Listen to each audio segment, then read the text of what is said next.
Hi, my name is Lori from Future Pro Tour, and you're watching Western Bass TV. Hey, this is Fred Rambanis from the Bassmaster Tour with Akuma Fishing Tackle. You're watching Western Bass TV.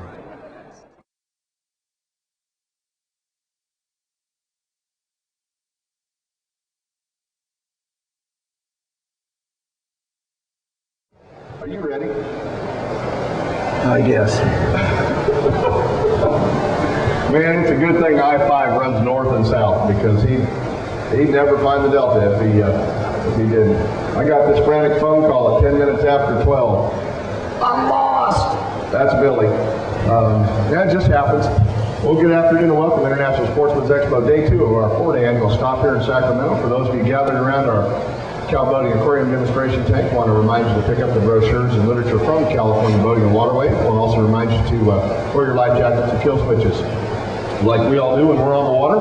For those of you gathered around the tank, tell you a little bit about it. We bring it in empty, fill it up full of water, and these fish are all out of the California Delta. They're here on loan. If you look in the far end of the tank, I believe that's where she was last I saw her, on the far end of the tank, on the bottom down there, we've got a bass. That fish weighed 14.5 pounds, came out of the California Delta. Got a couple of fish in the 8 to 10 pound range as well. I want to remind all of you, we are recording this to also be played later on the internet at westernbass.com. With several of our seminars after the shows will be available on westernbass.com. So if you think back a little bit later and you go, God, I'd like to remember what Bill said about Lake Shasta, you'll be able to check that out on the web. We also need to remind you that they are the only ones authorized to take videotape of the seminars here at this show. So other than that, you have to mail Bill a check once a month if you videotape the seminar. Right, Billy? What's that? Never mind. Hey, this guy up there on the demo tank and I have been friends for a long time, up until about an hour and a half ago when he realized that I roped him into coming down here and doing this sports show. Fished around him for years. You gather any group of pro fishermen together, ask them who the best fisherman on Lake Shasta is, it will not take them long to tell you Bill Townsend. Bill's won 5 boats on that lake, including the Forest Wood Open, won a boat at the Bassmasters tournament up there. He is always a threat to win up there, no matter what time of year we go to Lake Shasta. Not only that, he's a great fisherman on other bodies of water. Just cashed a check last weekend down on Lake Oroville. He's a Western Bass Classic qualifier, a One Bass Western Classic qualifier, and he's lost in the big city, so be nice to him. Please welcome from Redding, California, my buddy, Mr. Bill Townsend. How's everybody doing? It's been a hectic morning. I left Rockland at 11 and just got here about 10 minutes ago. Before I get started, I kind of like to tell you a little story, and it kind of goes with what happened today. Years ago, when I was a little kid, I was like 4 or 5 years old, and I was in this park, and I wanted to climb up on this slide, go down it and everything. This is kind of about little flashbacks you get. You know, when you do something, you remember something, you know, 20, 30 years later. Well, anyway, I get about halfway up this slide, and I kind of look down, and I go, boy, that's a long ways down there. I get almost all the way to the top, right about here where this little platform is, and I kind of look around, I look at the slide, and I says, man, I can't go down that darn thing. So all of a sudden, I get locked up. Man, I started yelling and screaming and says, please, somebody get me off this slide. As I was walking up these stairs, after all the problems I had trying to get here, figuring I was going to be late, about the time I got right to there, all of a sudden I remembered that when I was about 4 years old. I says, oh, please don't lock up now, because I don't want to have Kent get me down from here. This is my second tank demonstration this year, so I'm a little nervous, but we'll get through it. But before we get doing any techniques or anything, I'd like to talk to you about the spotted bass. I just love fishing for spots. Shasta Lake has probably, it's been noted to be one of the best spotted bass fisheries in the nation as far as big fish and numbers of fish.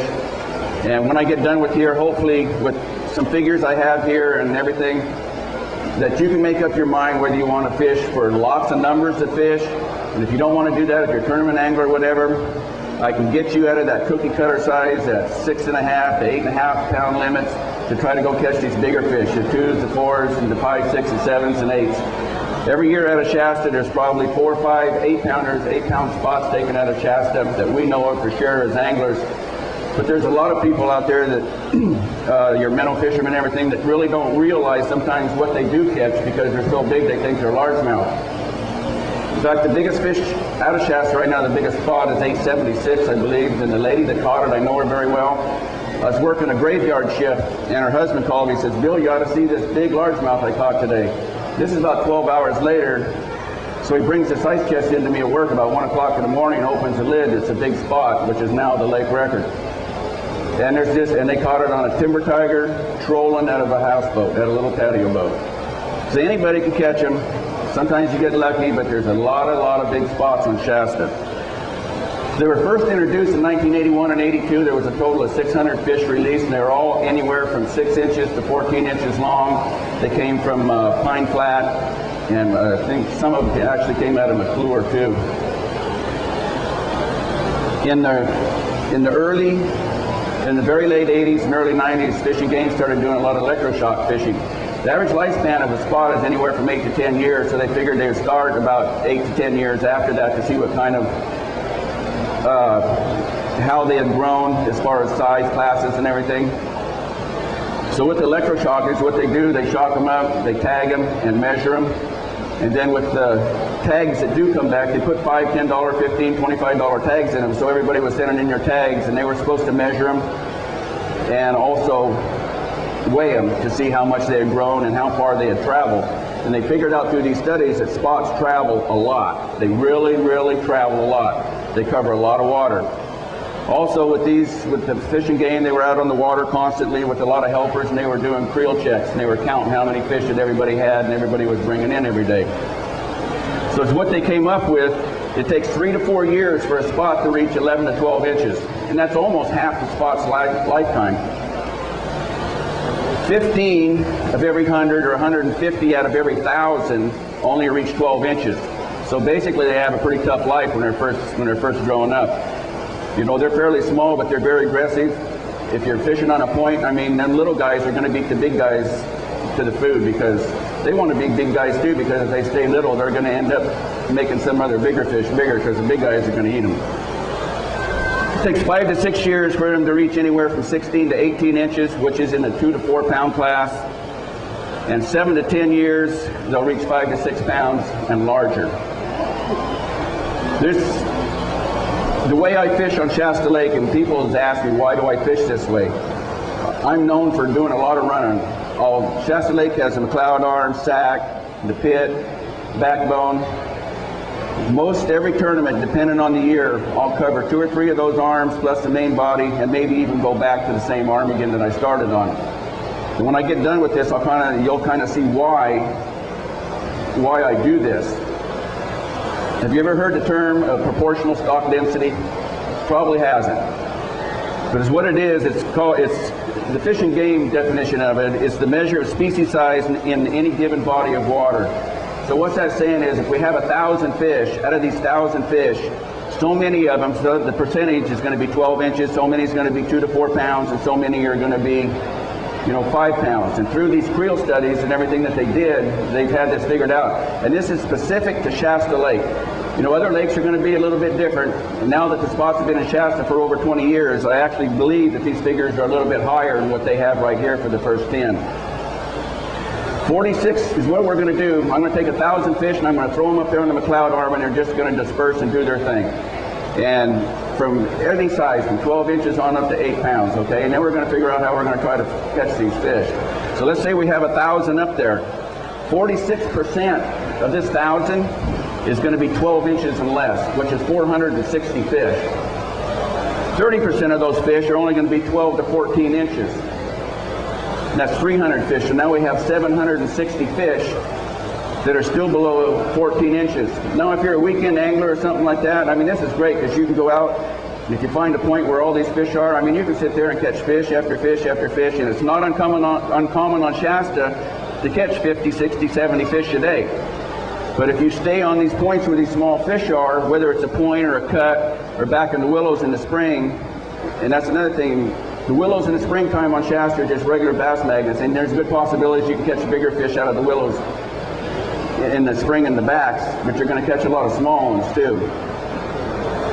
20% of these fish, 200 of them are going to be 2 to 4 pounds. Now we're getting into tournament-sized fish that if you're a tournament angler, and if you want to put some weight in your boat, these are the fish that we want to target.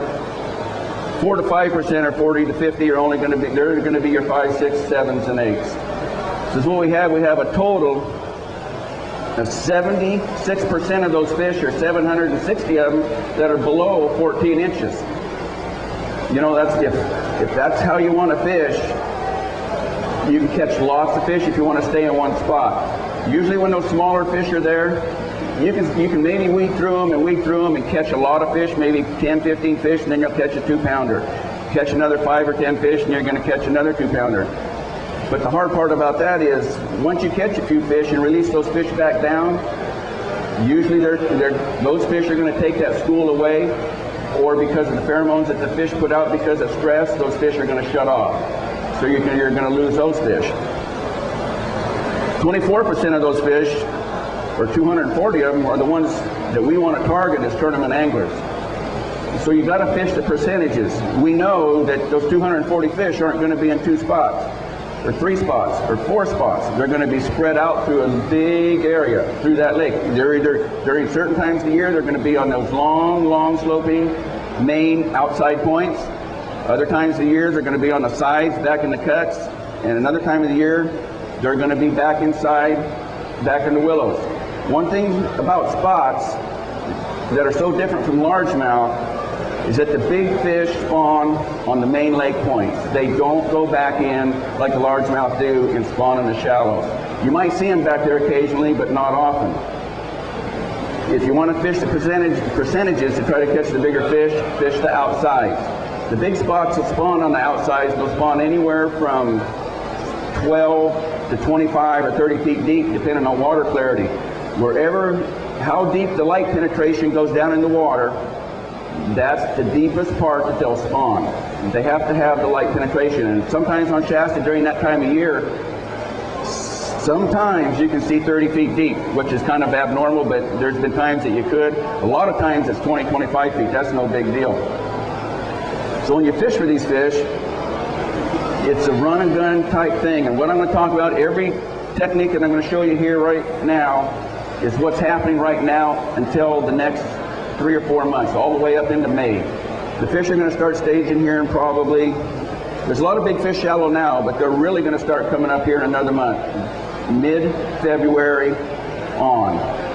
Another thing about the spots, they like stormy weather. I mean, if it's winds blowing and it's raining hard, the worst weather you can possibly find, go fish for spots if you want to catch big fish. For some reason, those storms just really charge them up. And another thing too, you know, you read in all these books and magazines, you listen to me, you listen to everybody up here, you know, there are no rules in bass fishing. Everything changes every single day. No matter what you do yesterday, not necessarily going to happen today. What you did this morning is not necessarily going to happen this afternoon. You have to keep an open mind, keep changing, keep thinking, because the spots are so aggressive, they're not like the largemouth. Eventually you'll figure out what you can do with them. Years ago on Shasta, before the spots were introduced, if you went out in a club tournament or team tournament or any kind of tournament, you had to fish deep for largemouth and smallmouth. If you came in with the limit, you won. If you got 2 or 3 bites in a day sometimes, I mean, that was good. And we're talking wintertime now, wintertime fishing. With the spots now, you can go out, you can crank them, you can throw spinner baits, you can throw reaction baits, and on certain days, the way the weather comes through and everything else, and you have a big low, you can actually catch them in top water in 55-degree water. You know, spots have really actually changed the rules as far as how we fish for them. They're not like a largemouth. Spots are really aggressive compared to the largemouth. A spot will sit there, a largemouth might sit there on the bottom and wait for something to come by and eat it. A spot, during the same conditions and everything else, he'll actually go out in the middle of the lake if he's hungry and feed. They'll chase shad, they'll go anywhere. 3 little instances. Here about a couple years ago, I was back in a little cut, and there was a pack of spots, little wolf pack, probably 5 or 6 fish, and they had this trout that was probably 18, 19, 20 inches long. And they were just banging it, they were hitting it and just swarming it. And finally I watched it for quite a while and threw a rip bait out there and caught one that was about 3.5 pounds. When I took that fish in, the rest of them came with it, and then they went down. I went over there and I netted the trout, and there wasn't a tooth mark on it. It was just beat and battered. Again, I saw it up on the Sacramento arm on a rock wall. Same thing happened. I mean, they were just beating it to death, never tried to eat it, they just killed it. Here last year, a friend of mine was out fishing, he saw something on the top of the water just kind of flapping around. He went over there and netted it and everything. And so what he came up with was a 4-pound spot that had ate a 2-pound spot. He weighed both of them, and the 2-pounder was in the mouth like this, and if he wouldn't have found them, both of them would have died. But he got them apart, put them in the live well for about an hour, both of them revived real good, and they released them. So you can see how aggressive that these fish are, and it changes the way that you can fish for them compared to largemouth. So just keep in mind, the first rule of bass fishing, there is no rules when it comes to spots. The spots have rewritten the books. And always keep an open mind when you go out on the water, because what is happening now is not necessarily going to happen 2 hours from now. The first bait that I'm going to throw is a spinnerbait. It's one of my favorite baits this time of year. This is a revenge spinnerbait. And by the way, I'm going to ask you a couple questions. Just one question. What's the correct way to fish a spinnerbait? Anybody just start saying some answers. How about you? What's the correct way to fish a spinnerbait? Anybody got any answers? Come on, guys, don't be bashful. Hey, I'm up here. I'm only looking at one of you. I got a whole bunch of guys looking at me, and I'm shaking like a leaf. Come on, just somebody. Slow rolling. Okay, we got slow rolling. What else? Just yell it out. Yeah, I've got that answer quite a few times. But anyway, I don't care if I would have got 10 or 12 answers. If you ask 10 fishermen the same question, you're going to get almost 10 different answers. The right question is there is no wrong answer. You just have to keep trying what everybody says, and that's what makes fishing so interesting. There's so many subtleties, there's so many ways to fish a bait. Somebody will walk up to you and say, well, how do you fish this? And I tell them, I go, you're crazy, that's stupid. There's no way you fish a bait that way. Or I'll hear somebody catch a big fish, and I said, well, how did you catch it? And he told me, and I go, man, I'd never do that. So you always have to keep an open mind, keep going, and if something's not working, change all the time. Change, change, change.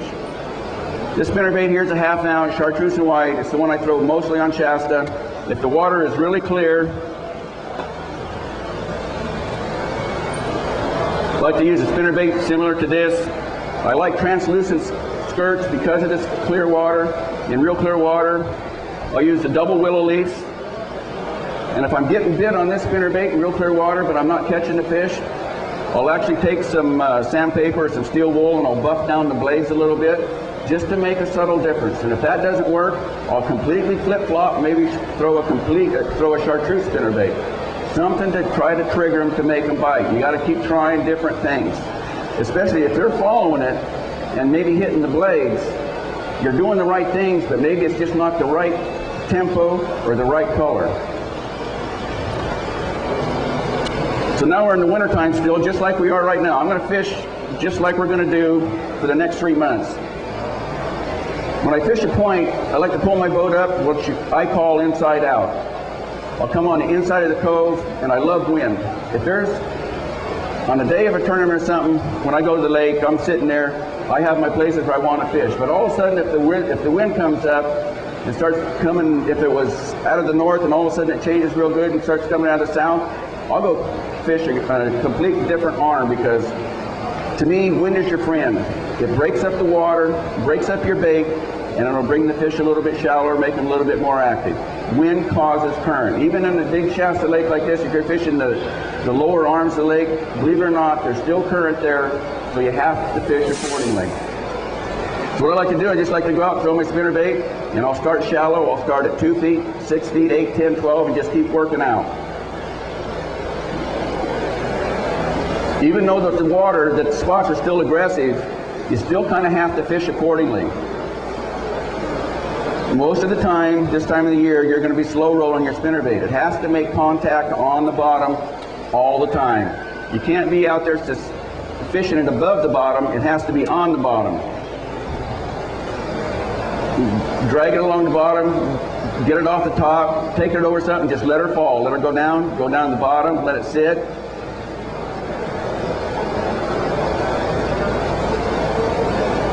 Any type of structure you see in the water, make contact with it. Anything, whether it's a big rock, stump, anything you see out there, make contact with it. And I'll keep working out from shallow to deep, keep working out. Keep changing colors if I have to, but mainly I'll stick with this. If the water gets really stained, I'll go ahead and I'll change to white on white.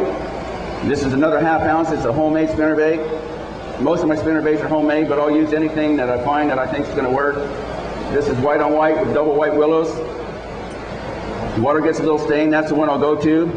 And all the time on Shasta, unless I fish up the pit, or if I'm fishing in the backs, which I very seldom do, but there is exceptions to all rules for what rules we do have, and I'll get to that here in a second. This spinnerbait does not have a trailer hook on it. Anytime you fish for spots, you want to fish a trailer hook because they always short bite constantly. They're always short biting you. Always remember to have a trailer hook. The only exception to when I fish heavier line is going to come up here probably very, very, very late February or in mid-March. When we get these big pineapple storms coming through from Hawaii, you get a real warm storm. Shasta Lake is right now 45 to 48 degrees. You get all this warm water coming into the backs of the creeks. You want to fish the creeks.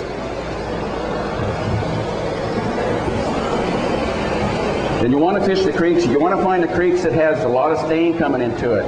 There's creeks out there that I'll have my trolling motor on 24 high and can't even get all the way up.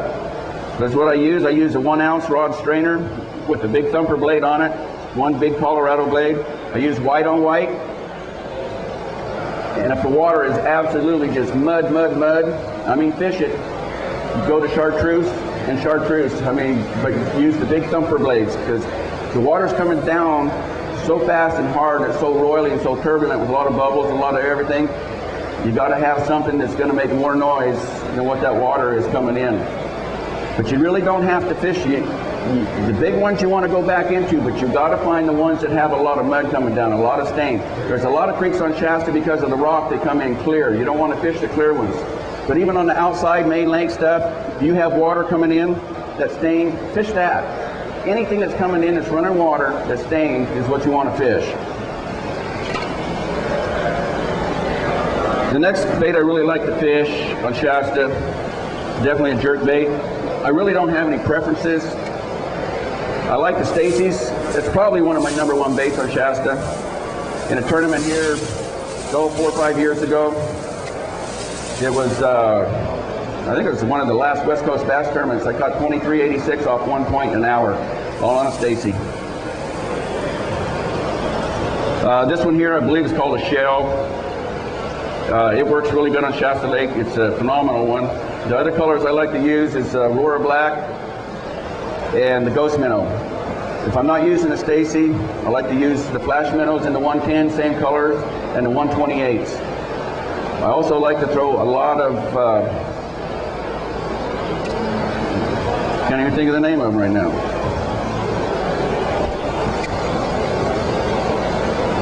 Anyway, with the water temperature the way it is, usually most of the time of the year, you rip it fairly hard, fairly quick, and you got to get the cadence. You got to figure out how the fish want it. Jerk, jerk, pause. Jerk, jerk, pause. And if that doesn't work, you just make it a little bit more erratic, or you slow it down, or you try to make it go real fast, with a lot of action to it, just to try to trigger a reaction strike out of them. But this time of the year, most of the time, you're just going to let it sit. I'll let it go all the way to the bottom, and sometimes I'll just twitch it on the bottom just a little bit, just crawl it down like that.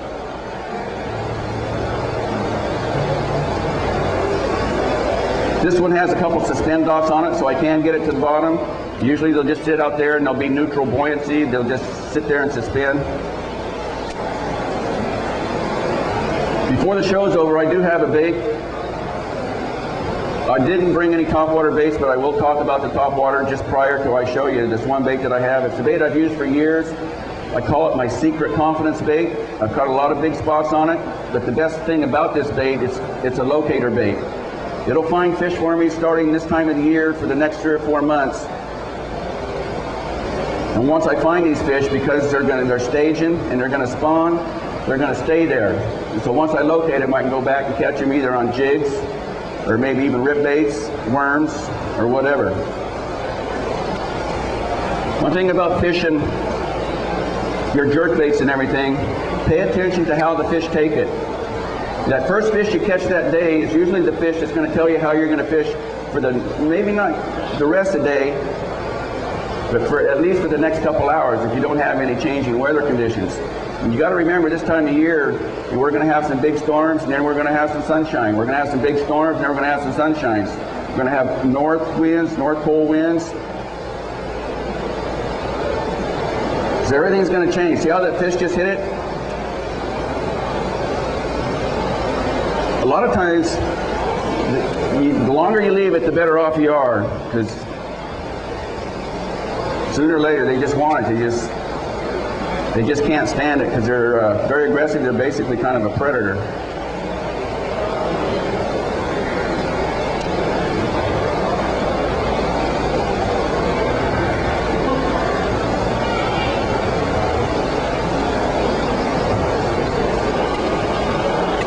The other jerk baits I was talking about is the rogues. I like fishing rogues, black and silvers, and blue and silver, and the clown color rogues.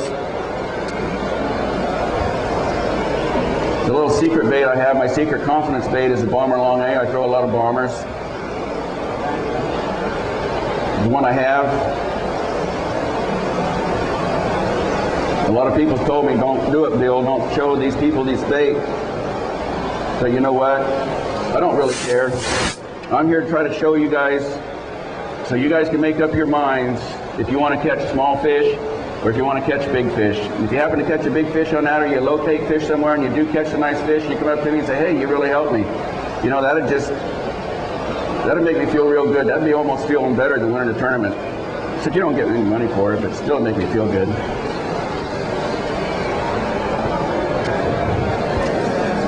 The other good bait for covering a lot of water, which I throw a lot on Shasta, and the best thing about this, and also about the spinnerbait, before I leave the spinnerbait, before I leave that point, you know, you can fish a spinnerbait, it doesn't matter, you can fish it from 5 feet to 50 feet.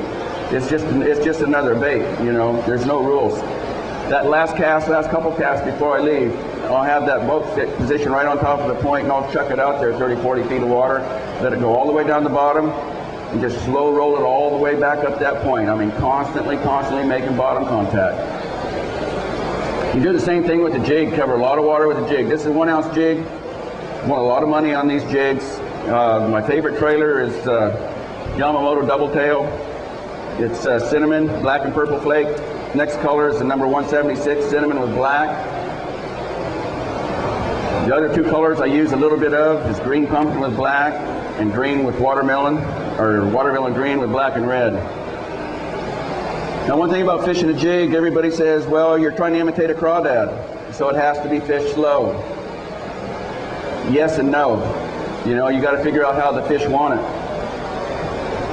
But I like fishing the 1 ounce jigs fast. That's why I fish them, because I can cover a lot of water. I throw them up shallow, and I don't fish it. I pop them, shake them pretty good, pop them.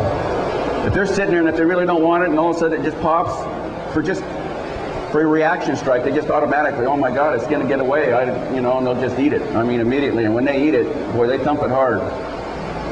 Sometimes a 1 ounce jig on a bad day will outfish a light jig 3 to 1. Very seldom do I ever throw light jigs. Always big jigs. I want to cover a lot of water. These little 14-inch fish, 13-inch fish, they'll flat engulf that thing where you won't even see it in their mouth, and it's just amazing how they can eat that. If I'm not hopping it, I fish it on vertical structure and just shake it up and down, hop it, yo-yo it. Another way I'll fish it is just sit there, drag it, just turn my reel, just real slow, and just crawl it along the bottom. Maybe pop it a little bit, crawl along the bottom. Now remember, we're fishing shallow water most of the time with this, 25 feet maybe, but I'll do the same thing with the big jig as I do with the spinnerbait. I'll turn around, throw it out in deep water, let it go down about 50 feet, start working it right back up the hill. Those are the last couple of casts I'll use before I leave that point.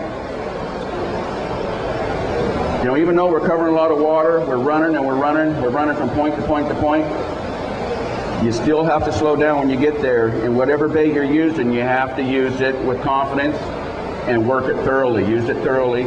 make sure you're getting the most benefit out of it. Here for the last couple years, there's a couple teams on Shasta that have absolutely dominated the team circuits up there. If they're not winning them, they're in second. And there's a couple of them that just back and forth constantly. And there's another guy up there that he basically owns the winner. He catches more big spots up there than anybody I've seen in a lot of years. Next little technique, dart-headed worms, and these is what most of these teams are doing.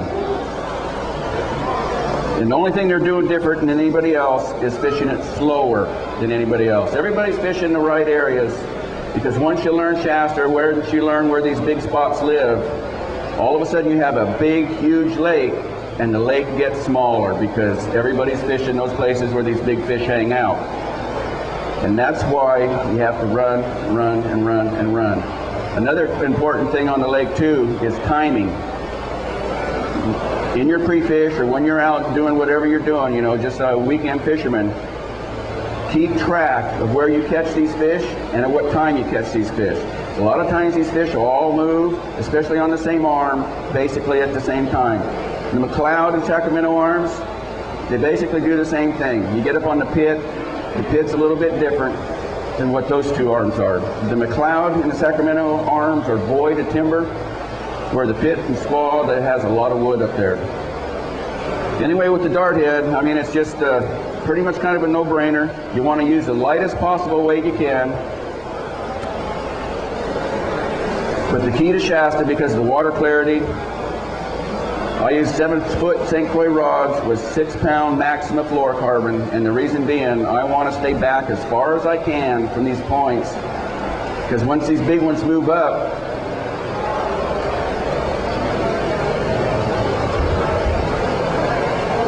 once these big fish move up, they're real spooky.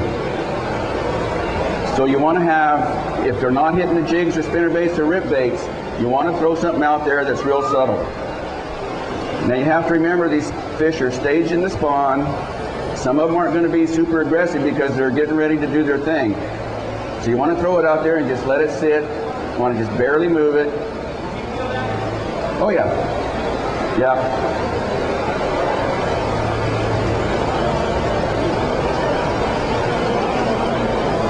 The three best worms right now on Shasta Lake are the browns and the blues, the Mojave oxbloods, the greens, the browns. You know, and it's so easy with the dart heads, just you can just keep changing baits and changing baits and changing baits real quick. So if you catch a couple fish off at one point and you know you're on a point where the big ones are and you catch maybe one or two, don't leave. Just change to a different color worm. Because you don't know. I mean, some fish might like one, whoa. They might like one color compared to another color for another fish. You just don't know. I mean, some people like their steaks raw, some of them like them well done. I don't know what the fish think down there, but I'll tell you what, you throw a different color down there and you'll catch a couple more every time.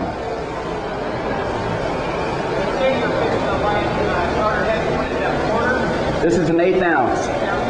Yeah, and I'll even go down to 1/16. It just depends on wind and water clarity and what's happening out on the lake. I like to fish the very lightest possible weight that I can get away with.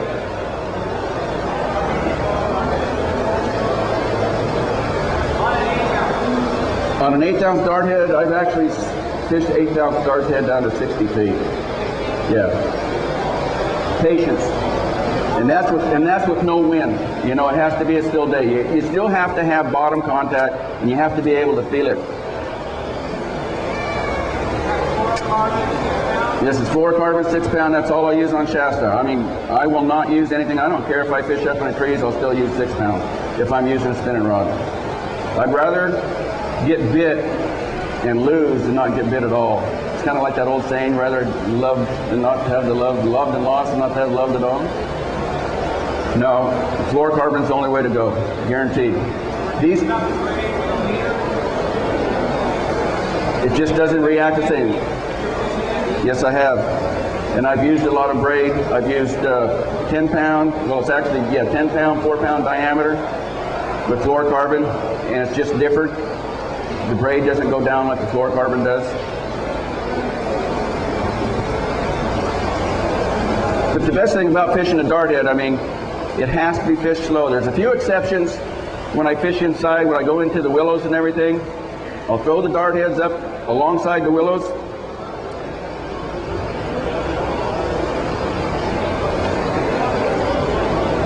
And then shake it down as it goes down alongside. I'll do a lot of shaking on vertical structure, whether it's in the trees, ridge pilings, willow bushes, or what have you. But remember, I mean, you can just keep changing all the time. I mean, if one doesn't work for a while, just change up to another one. Because you just don't know what the fish actually want. You know, this is a little brush hog here that I've used on Shasta. Just use it on a little dart head.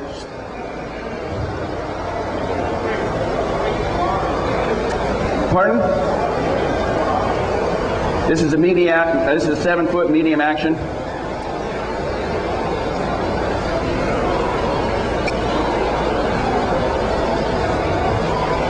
This time of year, the slower the better.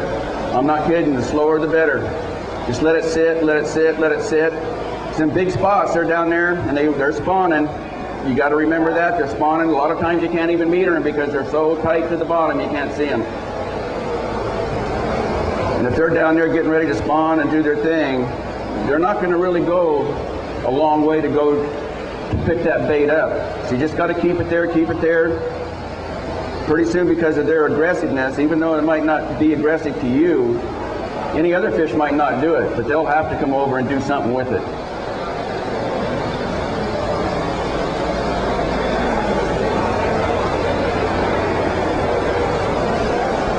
The other technique I'm going to show you is one of my weakest techniques on Shasta, but it catches tons and tons of fish. It's drop shotting. Drop shotting was designed to catch suspended fish, neutral feeding fish. It's just something that I don't like to do. I figure on Shasta I can go find fish that are hugging the bottom or somewhere shallow. You just got to remember, I don't care what time of year, somewhere on that lake or any body of water where you're fishing, there's always a shallow bite. You just have to go look for it. Aaron Martin's probably won more boats and more money drop shotting than anybody in the United States, that's no doubt. But the key to drop shotting is you're fishing for fish that are probably post-frontal, that are right after post-frontal conditions. You might have a pretty good storm come in, a lot of good warm water and everything. Then all of a sudden the next day you get this really icy cold north wind coming through with bluebird skies. Some fish will go down and they'll plaster themselves in the mud on the bottom. The other ones will come up and suspend 2 feet, 18 inches, 3 feet. Sometimes they'll suspend in the top 20 feet of the water over 100 feet. The key to it is very little movement. You've got to watch your meter and figure out how high these fish are off the bottom, and then you have to put it right in front of them. Right now I have a really long dropper on here, and this is a little Bucadon bait, or sinker. I got a long tag with just a little worm on there. And right now, just for demonstration purposes, I'm going to do it like this so I can fish over the fish.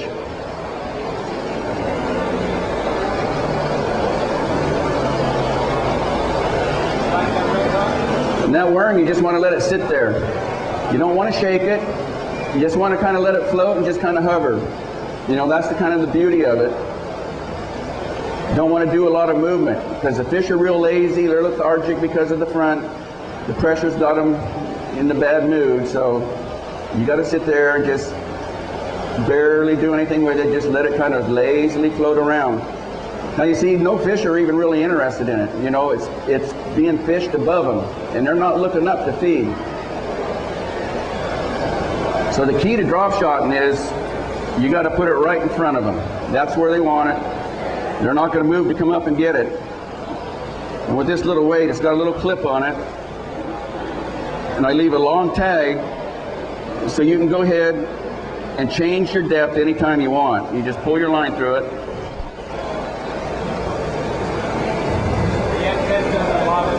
No, it's on the bottom. Now I'm going to shorten it up. How about that red hook? I like using red hooks. I've been using them for the last year or so, and it seems to have improved my catches quite a bit. I got them on a lot of my rip baits. I got them on my crank baits, which I don't crank very often. Now we're going to do the same thing. See, right away, as soon as we get that bait in front of the fish, they eat it. That's the whole key to drop shot. It has to be presented in front of them.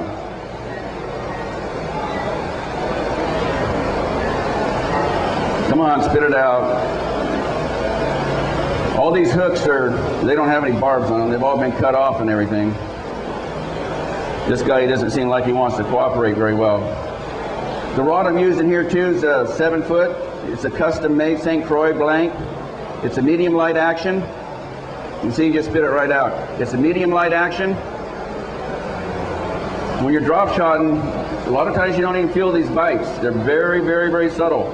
But if you watch that tip, I mean, look at that tip. I barely move it here, and that tip moves. And that's what you watch. You watch that tip, because a lot of times you won't even feel anything. I don't care if you're using fluorocarbon, you got the best rods in the world, which I think St. Croix are.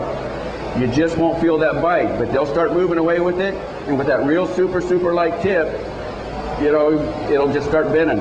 I got just a little weight on there, but you can see just holding it out like this, you know, how much it bounces.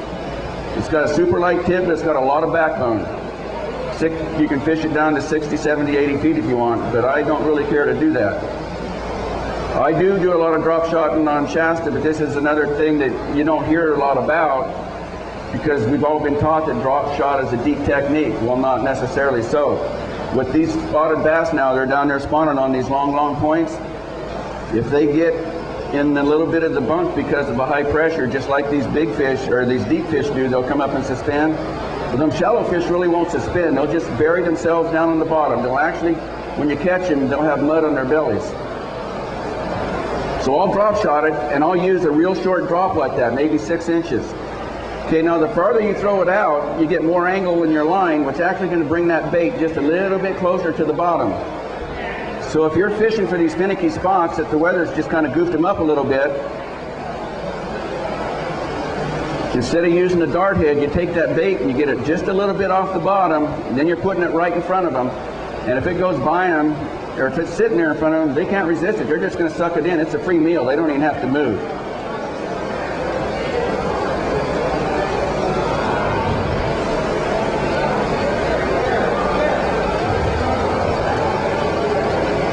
And just the same with the drop shots there, with the dart heads. Keep changing baits. Keep changing colors. You know, but always keep it. If you're drop shotting, you're fishing for fish that are in a neutral feeding mode. Find yourself fishing more spinning gear? At certain times, yeah. If I use 6 or 8 pound test line, I'm using spinning gear. If I'm using 10 or up, I never put 10 pound on the spinning rod or anything. I'll use a bait caster.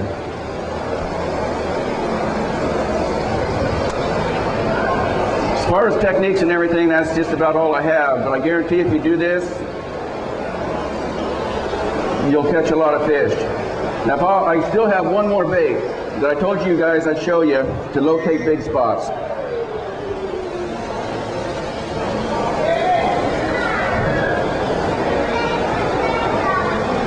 From right now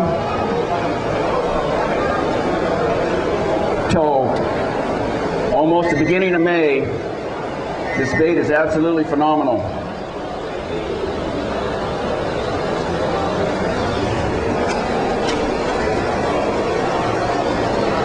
You know, everybody thinks of spots, you know, they like to eat little things, you know, like, they're not like largemouth. Well, I'll tell you what, I've caught some big spots on some really big baits.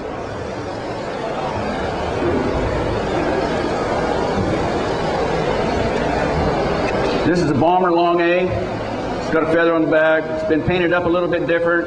It's a striper bait. And spots, they can't stay away from it. Woo! During the fall and everything, early fall, at certain times your spots are really feeding up and they're feeding on shad. During the winter time, these big spots that are running around and everything else, the shad during the winter are usually down fairly deep. But with the water temperatures and everything, the trout have moved up, so the big spots are chasing trout. They're feeding on trout instead of shad. This bait here, so what you want to do is throw it over about 25, 30 feet of water and just let it sit. And if those spots are down there getting ready to spawn, or they are spawning, the longer you let it sit there, pretty soon one's going to show his head. He's going to come up, he's either going to eat it, then he's going to bring some more up with him. And they're going to, you're either going to catch one, or you'll figure out where they're at. You know, that's why I call it my locator, because I locate a lot of big spots on different points. What's the good part about that, this time of year, those spots aren't going nowhere. They're going to stay there. They're going to stay there for the next 2 or 3 months. And earlier I said I wasn't going to do anything with the Zara spook or anything with the top water, but I'll talk about it here in a little bit. With the spots and everything, when you're working your top waters and everything, a lot of times they'll come up, and they'll miss it, and they'll miss it, and then you'll stop it. Then you'll start working it again, and the fish are gone. They won't come back to it. Well, the reason being is that what I've come up with by watching what they do out there and everything, if they're hungry, they're going to eat it. They're going to eat it sooner or later, no doubt about it. But if they're not, they get in that killing mode, what we kind of talked before. They're just so aggressive, they're just going to kill it. So if you stop that bait, they think they've done their job, they think they've killed it, so they're gone. They're not going to come back again. So you have to keep working through it. Don't jerk until you feel that fish on there and your rod starts bending. Never jerk that bait away from them. One thing I like about the bomber long A's, you know, still like we've been sitting here, I'll let that thing sit out there, and if you've got a little wind blowing right into the point, I'll let it blow it all the way into the point, and I'll just twitch it every once in a while. It's got a real nice, slow, lazy roll to it.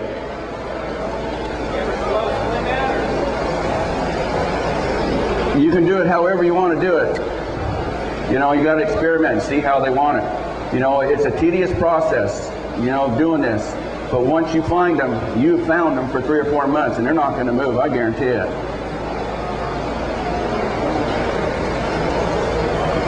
That's really about all I have. I'd just like to say, you know, take your kids fishing. They're our future. Out there when you're boating and everything, be safe. Make sure everybody has their life jackets on as far as catch and release. You know, we got to practice that too, but it's no big deal, especially on shafts and a few of these other spot lakes, to bring fish home 13, 14 inches long because they're so prolific and there's a lot of them. But we don't need a freezer full of them. Thank you, everybody. Surely appreciate it.